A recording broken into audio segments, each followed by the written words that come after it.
Bienvenue dans le débrief des Diables. La Belgique a entamé sa campagne de match retour pour la qualification pour la Coupe du Monde 2024 et bien entendu, nous allons revenir sur les deux rencontres que nous avons pu observer dernièrement contre l'Estonie et l'Azerbaïdjan. Alors, le contenu des matchs, surtout celui de l'Azerbaïdjan, était assez faible. C'est vrai que j'aurais peut-être pu faire 2 vidéos, mais honnêtement, il vaut mieux regarder un peu la globalité des deux rencontres, puisque vu le niveau de nos adversaires, pas trop grand chose à retirer, d'ailleurs on y reviendra en fin de vidéo, mais nous allons pouvoir aussi voir que il y a encore beaucoup de questions et peut-être on peut commencer, enfin moi personnellement non, mais j'ai vu des avis qui commençaient déjà à remettre en cause pas la position de Tedesco mais ses choix. On voit que la lune de miel est déjà finie, elle n'aura pas duré très longtemps, mais après ces deux rencontres j'ai quand même beaucoup d'espoir et on va essayer de voir au fur et à mesure de ces matchs et à la fin de ceux-ci, ce qu'on peut en retirer, et je trouve que c'est quand même assez positif, même s'il y a encore pas mal de choses sur lesquelles on va pouvoir travailler, et on va y revenir en détail. Avant cela, eh bien nous allons nous pencher sur les joueurs qui étaient appelés. Je vais vous sortir la liste, du coup, des joueurs qui ont été appelés, et il y a déjà débat. Déjà là, il y avait des questions qui se posaient, bon, les principales, c'est quand même l'absence de Kevin De Bruyne et Thibaut Courtois. Ils ne sont pas présents sur la liste. Et surtout, savoir comment ils allaient être remplacés. Alors, Courtois, on peut voir les 4 gardiens, bien entendu. Donc, on pouvait se dire que, voilà, les 4 gardiens, c'est pour essayer de, voilà, retirer un peu maintenant qui va être le numéro 2 principal, vu le départ depuis le départ de Mignolet, pardon. On a vu que c'était Koen Castells, du coup, je spoil un peu la suite, mais c'est Koen Castells, les autres n'ont pas joué, donc on verra comment ça se passera quand on sera là. De toute façon, c'est lui le number 1, là-dessus, il n'y a aucun souci, mais aussi l'absence de Kevin De Bruyne, et c'est là où il y a le premier questionnement, c'est que Tedesco fait évoluer l'équipe en 4-3-3, et nous avons seulement 3 milieux de terrain. Alors, 4 si on compte Trossard, mais bon, nous avons Mangala, Onana, Tielemans et Trossard. Ça fait 4 gardiens sur un poste partagé par 3 joueurs. C'est relativement peu. On peut observer en défense que finalement, il n'y a pas vraiment de grosses surprises. On a le retour de Al-Dakhil, qui fait plaisir, le retour de Debast. Aussi, d'ailleurs, l'importance de Debast, on pourra en reparler après, parce qu'il mérite peut-être d'avoir un petit peu plus de temps de jeu. Ok. Sinon, bah, c'est du classique, on a Castagne, on a Théâtre, on a Vertonghen. On a, et là c'est plutôt une bonne chose, même si il manque toujours un de l'autre côté, on a eu les débuts de Sique, qui a pu jouer d'ailleurs contre l'Estonie, qui est une très bonne recrue, pardon, et qui peut-être envisage de mettre quelqu'un d'un peu plus solide que Castagne. Castagne, comme j'ai dit, je le respecte, c'est un bon joueur, mais il manque de physique. Ça, c'est indéniable. Et on peut noter l'absence remarquée de De Kuyper. Je vois que beaucoup en Belgique, ça parle beaucoup en Belgique de l'absence de joueurs, et je peux le comprendre, moi, dans la vidéo précédente où je parlais de l'Euro U21, c'était un joueur qui m'avait fait très forte impression, et c'est un joueur que j'ai envie de voir. Déjà parce que Théâtre au latéral gauche, alors c'est pas horrible, mais c'est pas principalement ce qu'on a envie de voir. Et deuxièmement, on a envie de le voir en défense centrale, en fait. Parce que face... Je retire pas ce que j'ai dit, moi c'est un joueur que je trouve très bon, mais il faut avouer que par moment ça va pas. Vertonghen, bah, il commence à vieillir et on a envie de voir Théâtre au milieu. Alors est-ce qu'on préfère Debast et on laisse Théâtre à gauche? Mais on a un gros potentiel sur ce côté gauche, latéral arrière gauche, donc je trouve dommage de ne pas l'exploiter, mais il finira bien par arriver en équipe première, il va pas jouer que avec les U21. D'ailleurs, l'appel de Sique dans l'équipe se fait par le désistement de Selmakers, donc on verra s'il sera amené à être rappelé, au vu de ce qu'il a montré en Estonie, je pense que oui, parce que c'est beaucoup plus intéressant que Selmakers, qui a été notre gros poids faible, vu son poste. Après, c'est pas de sa faute, on sait que c'est un joueur offensif, il joue en défense, on va pas y revenir dessus, mais ça peut être très intéressant de le garder dans l'équipe Sique. Moi je trouve que c'est un très bon appelé. En dehors de ça, bah, très peu de... On peut aussi noter le retour de Deman, aussi, mais qui est un joueur offensif, et Bakayoko par la même occasion, mais vous voyez déjà que le pool de joueurs offensifs, alors il n'avait forcément pas prévu de tous les faire jouer, mais ça pose une question quand même de pourquoi appeler autant de joueurs offensifs? Il y en a vraiment, vraiment beaucoup trop. La moitié de la liste sont des joueurs offensifs. Donc, sorti de ça, on pouvait se demander, est-ce que le système va changer? Est-ce que les joueurs vont avoir autre chose à mettre en place? Est-ce que les consignes vont être différentes? Et nous verrons que non. Et nous verrons également que ça a eu du mal à se mettre en route. Et nous allons le voir directement dans le match contre l'Azerbaïdjan. Car oui, ce match contre l'Azerbaïdjan, on ne va pas se mentir, a été un calvaire. Et ça, on a pu le voir rien qu'à l'état de la pelouse, qui nous a vraiment pas aidé à performer au meilleur niveau. Ah, le terrain était dans un état assez spécial, dirons-nous, pour ne pas être trop désobligeant, mais c'était vraiment pas le point fort du match, ça c'est sûr. Et on avait aussi une équipe azerbaïdjanaise très costaud, très physique, et qui, à mon sens, n'a pas été assez sanctionnée pour ses gestes. Après, ce n'était pas non plus scandaleux, ce n'était pas violent, ça restait du football, donc voilà, mais il y aurait pu avoir un petit peu plus de cartons. Je pense qu'il aurait dû être sorti dans cette partie. Au niveau des titulaires, bah, c'est là qu'il y a eu la grosse question, la grosse interrogation. Pour moi, en tout cas, parce que j'ai vu ce nom et je commence à me dire que il y a quelque chose, et de toute façon, on ne le retrouvera plus. Donc, au goal, Castells, bien entendu. La défense qui commence à être classique, Castagne, Face, Vertonghen et Théâtre à gauche, bien entendu. Au milieu, Onana en poids de basse, bien entendu, Trossard devant lui, dans ce rôle de suppléant de De Bruyne, et notre bon ami Tielemans. On va pas descendre sur lui tout de suite, mais il était titulaire pour ce match-là. Aux avant-postes, retrouvés à droite Bakayoko, qui était un petit peu une surprise, je pensais voir Doku directement. Il a joué. Carrasco à gauche, et bien sûr en pointe Lukaku. Alors, ce match de l'Azerbaïdjan, je vais pas vous cacher, on va aller très vite dessus, parce qu'il n'y a pas grand-chose à en retirer. Honnêtement, c'était un calvaire, je pense qu'on peut le dire. C'était vraiment moche à regarder. Bien entendu, comme j'ai dit, l'état de la pelouse n'aidait pas, mais la qualité de jeu dont on a fait preuve était vraiment pas au niveau de ce qu'on pouvait attendre.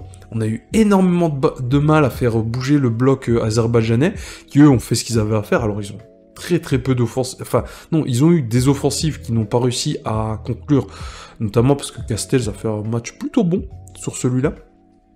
Mais globalement, ce qu'on a proposé dans le jeu, c'était insuffisant. On n'arrivait pas à se créer de jeu, il n'y avait aucun déplacement. D'ailleurs, j'ai regardé le match sur l'équipe 21, et le consultant l'a très justement souligné. Quand ils sont pertinents, il faut le dire. Non, mais on jouait énormément sur des longs ballons qui tentaient de trouver nos ailiers, donc en l'occurrence Bakayoko et Carrasco, ça ne marchait jamais. Bakayoko a été très transparent, il a eu beaucoup de mal à se faire trouver. Dans le milieu de terrain, Tielemans, ça a été inexistant. Et d'ailleurs, on va revenir sur l'importance du rôle de Trossard, l'absence de Kevin De Bruyne, mais normalement, notre maître à jouer quand Kevin De Bruyne n'est pas là, de par son ancienneté, ça devrait être Tielemans. Alors, j'ai pu voir qu'en club, c'était aussi un peu compliqué pour lui, mais là, son niveau, ça devient compliqué. Je commençais déjà à lui faire des reproches à l'époque de la demi-finale de Ligue des Nations contre la France, où pour moi, il avait trop vite atteint ses limites, il avait trop joué. Là, pareil, il n'arrivait pas à débloquer le jeu. Bien entendu, Trossard, de par sa jeunesse et de par son poste, lui laisse la place normalement. Et lui, il n'est pas capable de prendre ce rôle. De meneur d'homme et de meneur de jeu, de créer du jeu, de chercher des décalages, de chercher Doku en rôle de pivot, de chercher Lukaku, en rôle de pivot. D'ailleurs, Lukaku, hein. Mais voilà, Tielemans, c'est vraiment le gros point noir de ce match. Pour moi, c'est entre guillemets, c'est pas de sa faute que la Belgique ait mal joué, mais c'est de sa faute qu'on n'ait pas réussi à créer beaucoup plus de jeux et qu'on n'ait pas réussi à être dans notre identité vraiment de passes décalage, de passes qui cassent les lignes, qui vont chercher Lukaku en pivot, qui tournent autour de cette surface, pour Doku, avoir des joueurs très percutants qui vont rentrer dans la surface. On a eu beaucoup de mal de retrouver ça face à l'Azerbaïdjan, et pourtant on gagne quand même 1-0 sur un but de Carrasco qui cache un peu la misère, on va pas se mentir. Le débat Carrasco, on peut lancer la question maintenant. J'ai vu pas mal de gens qui remettaient en cause sa sélection, dans l'équipe de par son départ en Arabie Saoudite. Départ en Arabie Saoudite qui... Enfin, je veux dire, ce n'est pas le seul joueur à avoir fait ça. Peut-être que ce qu'on peut lui reprocher, c'est d'avoir fait ça déjà par le passé. Voilà, d'être passé par la case argent avant de jouer à l'Atlético. Après, ce qu'on peut lui reprocher, le départ en Arabie Saoudite, mais on est obligé d'attester que le niveau du championnat d'Arabie Saoudite hein, n'est pas aussi élevé que celui de l'Espagne. Ça, il n'y a aucun souci. Cependant, est-ce que ces performances récentes ne légitimaient pas, entre guillemets, sa présence dans l'équipe? Moi, je me rangeais de ce côté, personnellement. Malheureusement, sans dire que j'ai changé de fusil d'épaule, je peux comprendre, au vu des performances qu'a produites Carrasco, en tout cas sur le match de l'Azerbaïdjan et de l'Estonie, on pourra y revenir un petit peu plus après, j'ai trouvé très en dessous physiquement, beaucoup moins incisif, beaucoup moins dribbleur, beaucoup moins percutant, je sais pas, je l'ai trouvé moins investi offensivement, moins égoïste, voilà. On va dire les termes, je l'ai trouvé beaucoup moins égoïste qu'avant. Alors est-ce que c'est un défaut, est-ce que c'est une qualité? Je ne pense pas que ce soit un défaut, mais enfin, des ailiers comme Carrasco, comme Doku, comme Bakayoko, comme Luque Bacchio, c'est des joueurs qui ont besoin d'un petit peu d'égoïsme, qui ont besoin d'un petit peu de cet égoïsme qui les fait marquer des buts fantastiques. Et il a grandement manqué de ça, donc je l'ai pas trouvé hyper bon sur les deux matchs. Sur celui-là, on n'a pas grand-chose à retirer, même s'il marque. Donc ce sera à voir. Est-ce qu'il va garder sa place? Est-ce qu'il va la céder? En tout cas, Carrasco, sur ces matchs-là, même s'il marque un but, c'était pas fameux. On va pas se le cacher, c'était pas fameux. À côté de ça, la défense a plutôt bien tenu la baraque, hein, malgré le nombre de tirs. Je crois qu'ils finissent à 9 tirs ou quelque chose comme ça, les Azerbaïdjanais. Donc Koun Castells fait le taf, la défense tient bien. Mais le match en soi n'était pas du tout agréable à regarder. On va pas se mentir, je regardais un peu les retours des comptes Twitter des comptes X qui suivent les équipes de Belgique. Voilà, tout le monde était unanime sur la qualité du match. Donc au final, peut-être retirer le nom de deux joueurs qui ont montré directement dès leur entrée qu'ils étaient pertinents sur le terrain et qui l'ont montré d'autant plus dans le match contre l'Estonie, c'est Mangala et Onana.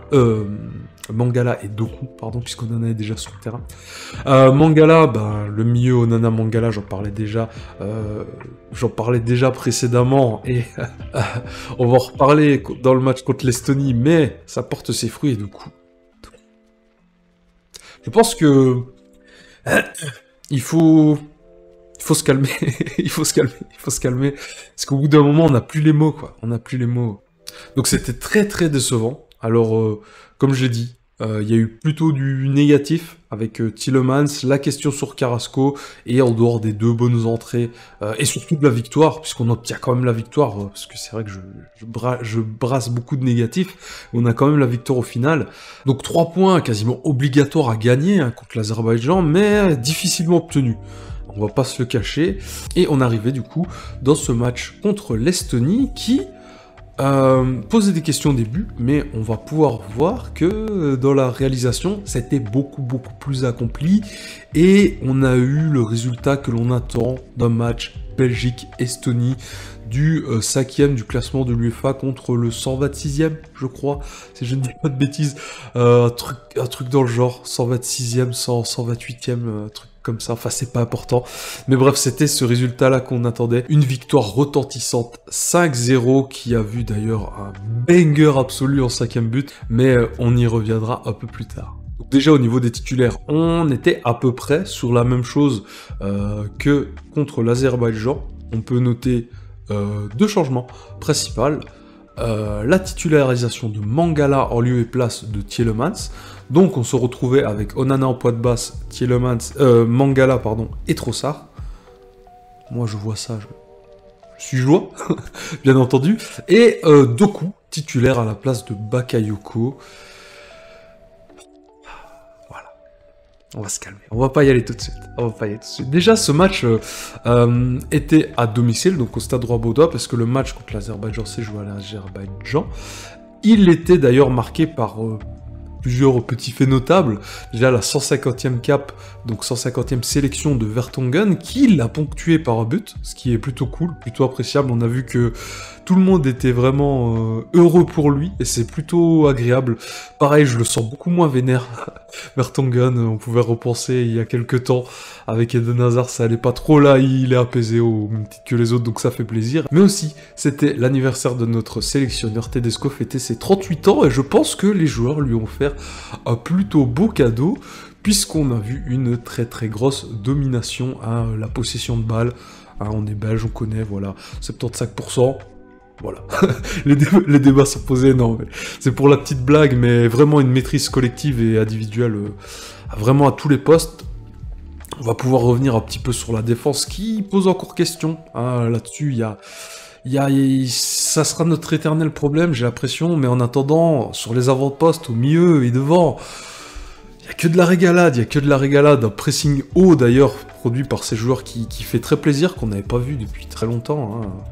On avait tenté un petit peu ça sous Wilmots, ça marchait pas trop bien, mais bon, on avait quand même fait Lanine, Nengolan et Witsel, qui sont des joueurs hargneux, donc pour mettre des pressing forts, ça va bien. Martinez n'était pas du tout partisan de ça, donc ça fait plaisir de retrouver un tel investissement physique de l'équipe. Honnêtement, cette prestation, bon, après au niveau du contenu du match, on va pouvoir en parler un peu plus en détail, mais c'était pas... Enfin, je veux dire, l'Estonie était vraiment en dessous. Autant l'Azerbaïdjan a réussi un peu à nous faire des joueurs en étant un peu vicieux, mettant des petits coups, faisant des fautes, etc. Nous, on n'a jamais réussi à nous mettre en place sur ce match-là. Autant sur l'Estonie n'a jamais été capable de répondre. Le meilleur exemple de ça, c'est Doku. Je veux dire, Doku, dans la défense... dans la défense estonienne, c'est un enfant dans les plaines de jeu de McDo. Vraiment, il leur a fait la samba du Brésil, vraiment. C'était impressionnant. Non, je pense que Doku a encore plus marqué les esprits. Je pense que City et surtout Pep Guardiola doivent se frotter les mains de voir un tel jeune talent, parce que franchement, c'est de plus en plus impressionnant, au même titre que Onana d'ailleurs pour moi. Voilà, enfin, on y reviendra sur les plus, mais voilà. Doku et Onana, grosse pensée parce que ces joueurs sont incroyables, vraiment incroyables. D'ailleurs, Onana, qui a hérité du brassard en fin de match, puisque c'est Lukaku qui était capitaine en lieu et place de l'absence de Bruyne, ce qui est logique, qui a passé le brassard à Vertonghen lorsqu'il est sorti, ce qu'on avait déjà vu par le passé, et Vertonghen qui est sorti donne le brassard au l'ex-capitaine des U21 qui, voilà, jouait un petit peu capitaine de l'équipe première. On lui avait posé la question d'ailleurs en conférence de presse, il a dit que ça lui ferait plaisir, mais bon, pour l'instant, voilà, dans 5-6 ans on verra, ce sera sûrement lui, même... Allez, peut-être Trossard, même si Trossard a pas l'air d'être quelqu'un d'hyper vocal et d'hyper expressif. On l'a encore vu sur sa célébration de son but. Ouais, je pense qu'Onana en suppléant, une fois que De Bruyne, Lukaku et Courtois seront partis, et Vertonghen bien entendu et Courtois seront partis, je pense qu'Onana est le meilleur client qu'on puisse avoir, même s'il faut qu'il se tempère. Et il a tendance à un petit peu s'emporter, mais bon, c'est comme ça que, voilà, on exalte ses sens un peu en faisant... Enfin bref, je pourrais parler pendant des heures de l'apport de Onana et Doku dans notre équipe, et on pourra le refaire un tout petit peu, vraiment très rapidement, à la fin. Les choses qui ont été les plus marquantes pour moi, c'est la titularisation de Mangala, bien entendu, et surtout, ce dont j'avais commencé à parler juste avant, la prise de poste de Trossard, je l'ai appelé un petit peu comme ça, la prise de responsabilité de Trossard. Il nous fallait un joueur pour créer du jeu à la place de Kevin De Bruyne au milieu de terrain. Je pense qu'il n'a pas osé par la présence de Tielemans dans le match contre l'Azerbaïdjan, mais on a vu clairement la différence. C'est lui qui avait les rênes du milieu de terrain en Estonie. Beaucoup plus de mouvements, beaucoup plus de coupes, beaucoup plus de passes. Lukaku, qui était certes moins serré que par les Azerbaïdjanais, a été trouvé beaucoup plus facilement, à beaucoup plus de reprises, ce qui a amené beaucoup plus de buts, hein. C'est un lien de cause à effet, ça c'est sûr, et du coup, ça me permet d'enchaîner là-dessus. Lukaku, sur ce match-là, alors oui, Il rate des petits trucs, ça c'est sûr, mais son importance dans le jeu est tellement essentielle. Son jeu de pivot, honnêtement, son jeu de pivot, à part Haaland, je vois pas qui est plus costaud que lui, quoi. Lewandowski n'est pas aussi costaud, Benzema n'est pas aussi costaud. J'ai du mal à... Même Lautaro Martinez, par exemple, le joueur auquel je pense comme ça. Enfin, j'ai pas réfléchi à cette question, c'est quelque chose qui me vient comme ça. D'ailleurs, si vous avez des idées, n'hésitez pas à les mettre en commentaire. Mais pour moi, en dehors de Haaland, niveau jeu de haut but, en pivot, Lukaku, c'est peut-être allez, top 3 Europe, on va dire, pour rester large. Mais non, incroyable Lukaku. Et du coup, ça s'est ressenti tout de suite, on a été beaucoup plus incisif, on a eu beaucoup plus de tentatives de frappe, on a eu beaucoup plus d'occasions de but réelles avec des frappes cadrées. C'était beaucoup plus plaisant à jouer, on a retrouvé la technicité, le flair belge, surtout sur le dernier but qui est un banger absolu. Moi je me suis levé, je me suis levé de mon fauteuil tellement c'était beau ce que j'ai vu là. Enfin j'y reviendrai juste après, sur les buts. Donc tout ça pour dire que, voilà, au global, sur ce match-là, c'était beaucoup plus abouti. Offensivement, on a été vraiment carré. La prise de position de Trossard a été grandement appréciée, en tout cas pour moi, puisque ça a créé vraiment quelque chose de fantastique. Trossard a marqué un banger. Non, franchement, très peu de choses à redire, mais il y a toujours des choses à redire, puisque nous ne sommes jamais parfaits, hein, surtout dans un match de foot. Mais avant de se pencher sur ce qui n'a pas été, parlons de ce qui a été. Hein. Déjà, comme je vous l'ai dit, l'apport de Lukaku qui a fait grandement la différence, et pour moi les 4 noms qui sont grandement ressortis de cette rencontre, c'est bien entendu Lukaku, Trossard, comme je l'ai dit, qui a marqué un très gros but, Lukaku qui a marqué un doublé d'ailleurs, Vertonghen, qui même s'il n'a pas fait un match... extrêmement abouti, a fait ce qu'il avait à faire, il a ponctué sa 150e cap par un but, comme j'avais dit, c'était le premier. Donc Vertonghen marque, suivi par le banger, le gros but de Trossard. Ensuite, un doublé de Lukaku en 2 minutes. Plutôt fort, premier but avec une merveilleuse passe de Mangala. D'ailleurs, c'est pas ce qui casse les lignes. Mangala, Sique aussi à son entrée, ont bien été capables de les trouver. Et dès qu'on peut me lancer nos joueurs en profondeur là-dessus, il y a peu de débat. Hein. On pense à ce petit décalage en grand pont de Doku pour Openda. Openda, malheureusement, qui bute contre le gardien. Mais non, quand notre équipe joue comme ça, franchement, elle me régale. Et bien entendu, ce 5e but... je pourrais le revoir sans cesse, avec Doku qui cook dans la surface, qui n'arrive pas à trouver de solution, qui ne perd pas pour autant le ballon. Je joue en relais sur Théâtre, si je ne m'abuse. Théâtre qui va rejouer sur Doku, qui va cook un petit peu plus, voilà, il va cuisiner les petits Estionnains qui vont rester sur leurs appuis, trouver Charles de Ketteler, qui va éliminer son joueur avec un double contact, mais il l'a envoyé dans les tribunes, et finir sur un petit ballon.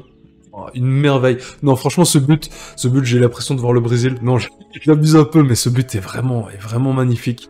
Et pour moi, ça montre vraiment que, au moment où il arrive, c'est-à-dire que Lukaku est plus sur le terrain, Trossard n'est plus sur le terrain, Carrasco n'est plus sur le terrain, Castagne n'est plus sur le terrain. Donc en gros, il reste que Vertonghen, entre guillemets, en ancien. Et ça joue, quoi. Ça joue. D'ailleurs, le but est marqué par le Prince Charles, hein, Charles de Ketteler. Il a joué ses premières minutes, de même que De Bast, qui a joué ses premières minutes avec Tedesco, comme Sique. Donc je l'ai dit. Donc on a quand même de la jeunesse qui fait bien plaisir, et au final on se retrouve, voilà, 5-0, avec du jeu, des beaux buts, des joueurs vraiment énergiques sur le terrain, qui sont contents d'être là, on les sent apaisés, on sent que le groupe a soufflé. Maintenant il faut se poser des questions, parce qu'il y a des choses qui vont toujours pas, et c'est toujours au même endroit, hein. Notre secteur défensif pose question. Alors c'est beaucoup moins terrible que ce qu'on a pu connaître, hein. On a des solutions, c'est juste qu'il faut arriver à se mettre d'accord sur ce que l'on fait. Est-ce que on continue de garder Vertonghen? Là c'était bien parce que c'était sa 50e cap, il l'a marqué, mais on sent que voilà, le poids des années commence à lui peser, hein.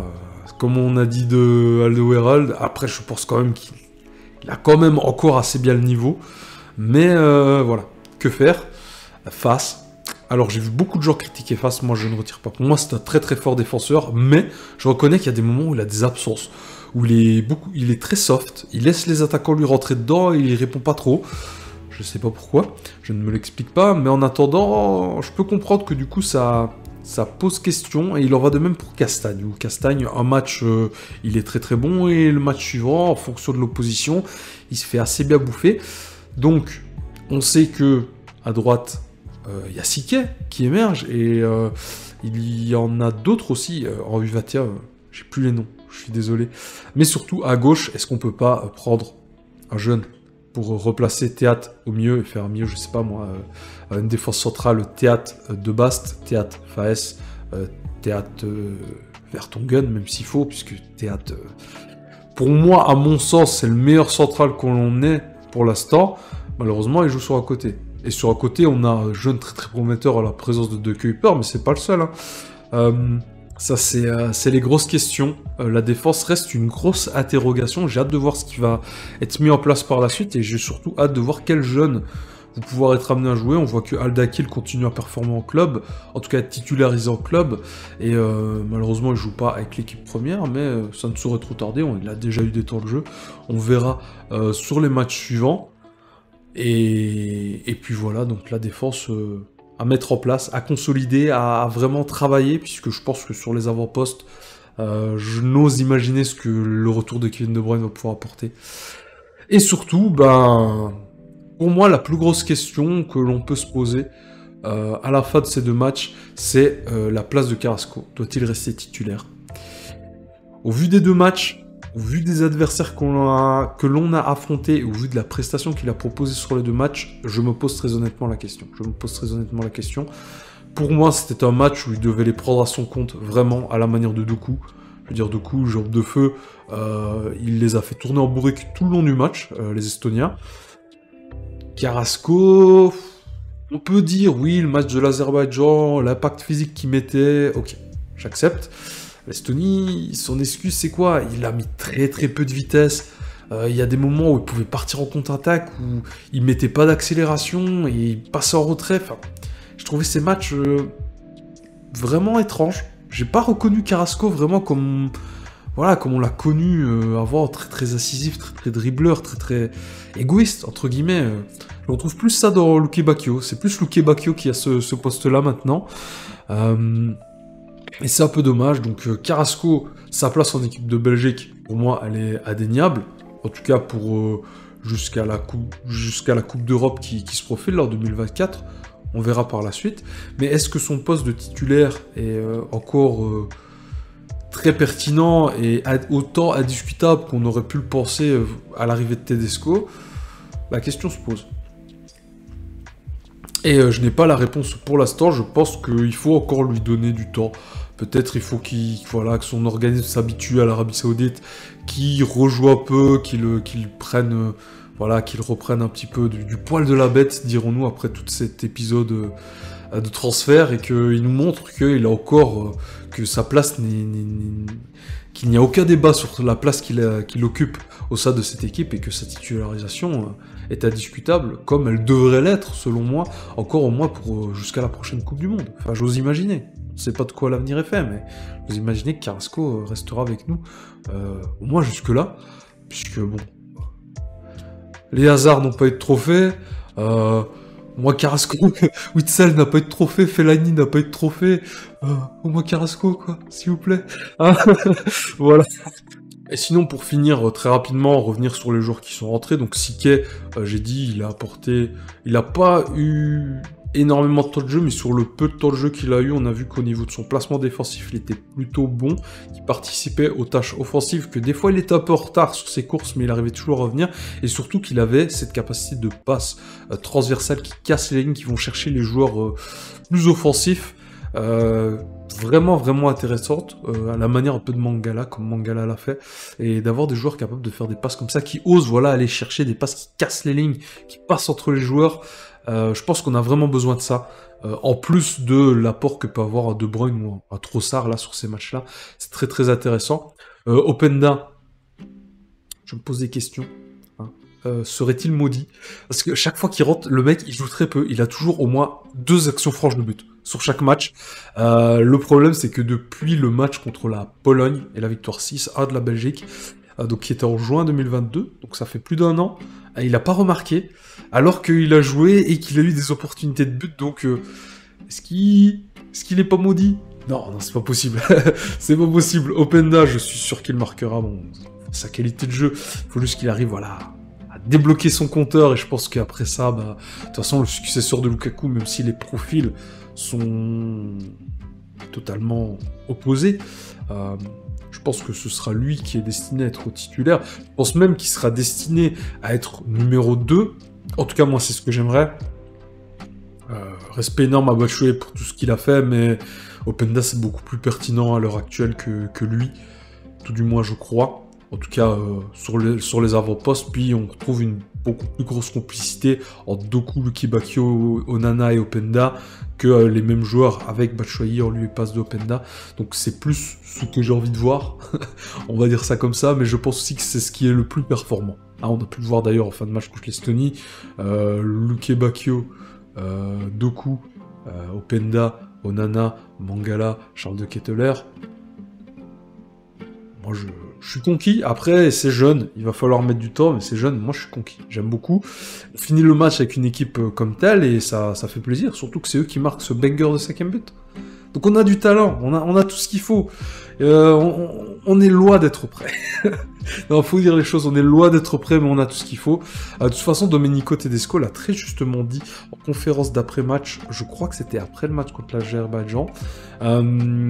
Il dit, je paraphrase parce que j'ai plus les mots exacts, mais il a dit en gros que les attentes étaient mal dirigées envers l'équipe de Belgique puisqu'on considérait qu'on était déjà qualifié, alors que tout le travail reste à faire. Il a entièrement raison. Quand on voit le match contre l'Azerbaïdjan, honnêtement, la prestation contre l'Azerbaïdjan, on l'a reproduit 2 fois en phase de groupe de l'Euro, on ressort en phase de groupe. Hein. Là-dessus, il n'y a aucun débat. Donc, on a les armes, on a les joueurs, on a le talent. Là-dessus, il n'y a pas de souci. On a vu contre l'Estonie qu'on était capable d'avoir l'état d'esprit. Maintenant, il faut travailler sur les secteurs où il y a encore des défauts, donc notamment en défense, notamment au milieu de jeu, où l'absence de Kevin De Bruyne peut être comblée, mais n'est pas encore parfaite. Hein. Si le match contre l'Estonie a été conclu sur 5 buts, 0 encaissé, il ne reste que... c'est encore assez perfectible, surtout quand il n'y a plus Lukaku... quand il n'y a plus Lukaku et Trossard sur le terrain. Donc beaucoup de questions, beaucoup de travail, et surtout, j'attends de voir ce que ça peut donner contre des grosses équipes. Parce que bon, encore une fois, alors oui, il y a l'Autriche qui est quand même une bonne équipe, on a fait match nul contre elle. Il y a la Suède, qui est quand même un niveau en dessous de l'Autriche, mais qui est une équipe quand même plus sérieuse que l'Azerbaïdjan et l'Estonie, que l'on a battu. Mais voilà. Moi, j'ai des réminiscences du match amical contre l'Allemagne. Là, il y a eu du foot, là, il y a eu quelque chose. Il y a eu une vraie opposition. J'ai envie de voir si notre Belgique serait capable de tenir dragée haute. Voilà. Donc, vivement l'Euro, mais chaque chose en son temps. En attendant, nous avons encore des matchs de qualification à venir. Nous devrons encore affronter la Suède, l'Autriche et l'Azerbaïdjan pour clôturer cette session, et ça, ce sera au mois de novembre. En tout cas, je suis très heureux de voir sur quel chemin est notre équipe. C'est loin d'être parfait, mais j'ai bon espoir. J'ai bon espoir que Tedesco fasse le taf, que les joueurs maintenant sont dans le bon état d'esprit et arrivent à jouer ensemble, arrêtent les bisbis sur des broutilles et puissent aller dans la même direction qui sera l'Euro 2024. Où je ne pense pas que nous gagnerons. Je vais être très honnête, je ne pense pas que nous gagnerons, mais déjà sortir des poules, ce serait un accomplissement. Et pourquoi pas après aller voir jusqu'où nous serons capables d'aller, mais chaque chose en son temps, comme je l'ai dit, le travail prime. En attendant, nous attendons le retour de De Bruyne, qui risque de faire très mal, encore plus que ce que nous avons pu voir, et surtout Courtois en santé, frais et prêt à redevenir le meilleur gardien du monde. Hein, même si bon, c'est que... il a été un petit peu négligé sur les dernières récompenses. On le veut pas. Hein. On sait qui est le number one. On sait qui... voilà. Hein. Faut bien un petit peu gonfler les pecs quand on en a la possibilité. Bref. Je pense qu'on a fait assez bien le tour. Voilà, un match très peu convaincant contre l'Azerbaïdjan, une victoire retentissante contre l'Estonie, et nous attend de voir ce que nous réserve le futur pour l'Euro 2024. Donc, allez les diables, hein. On croit en vous, continuez de travailler, continuez de faire les choses bien, et je suis sûr que ça se passera très bien. Et Monsieur Tedesco, bah...